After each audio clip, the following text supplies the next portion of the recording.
tubuh cahaya telah terbentuk, dan jiwa-jiwa Lemurian pun menginjakan frekuensinya ke dunia fisik pertama kali. Langkah itu bukan sekadar berjalan, tetapi penyelarasan antara dimensi ruhani dan medan material bumi. Mereka tidak melangkah seperti manusia, melainkan meresap ke dalam tanah, merasakan getar air di bawah batu, dan mendengar suara sunyi dari pohon pertama. Bumi saat itu belum bersuara. Ia masih belajar menerima sentuhan kesadaran. Namun, begitu kaki Lemurian menyentuh tanah, alam pun mulai beresonansi. Warna tumbuh lebih terang. Angin mulai berputar mengikuti irama jiwa.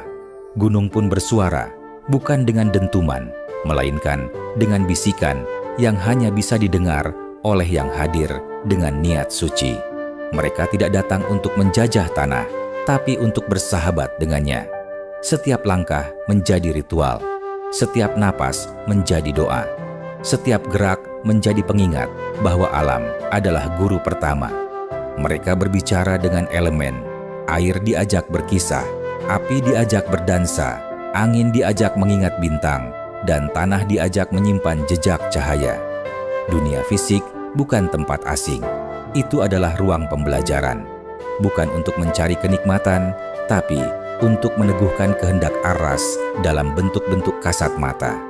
Disinilah Lemurian belajar bagaimana menjaga tanpa menggenggam, menghidupkan tanpa menguasai, dan hidup tanpa harus meninggalkan sumbernya.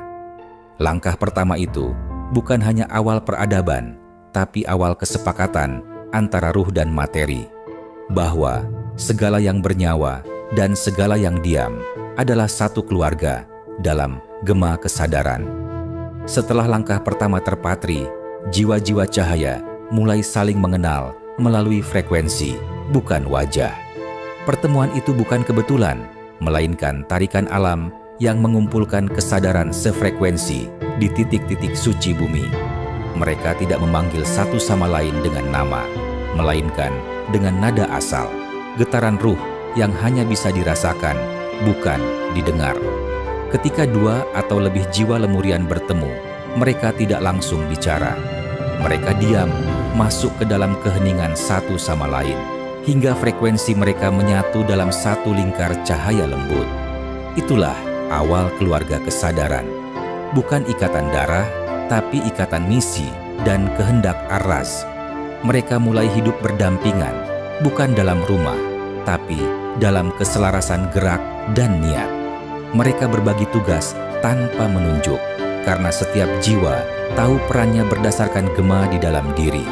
Yang satu menjaga batu, yang satu menyanyi untuk air, yang satu menulis pola bintang di angin, yang lain mengajarkan anak cahaya yang baru lahir dari getaran tinggi. Komunitas ini tumbuh bukan dari kebutuhan, tapi dari panggilan jiwa untuk menyatukan kehendak aras dalam bentuk sosial.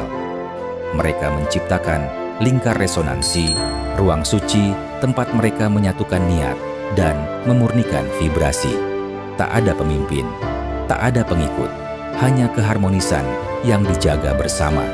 Dan disinilah cahaya mereka mulai terlihat dari langit. Bumi pun bersinar dari dalam, karena jiwa-jiwa Lemurian telah menyatu dalam satu tubuh kesadaran besar. Komunitas ini bukan hanya tempat tinggal, tapi awal dari bangsa cahaya, bangsa Lemurian.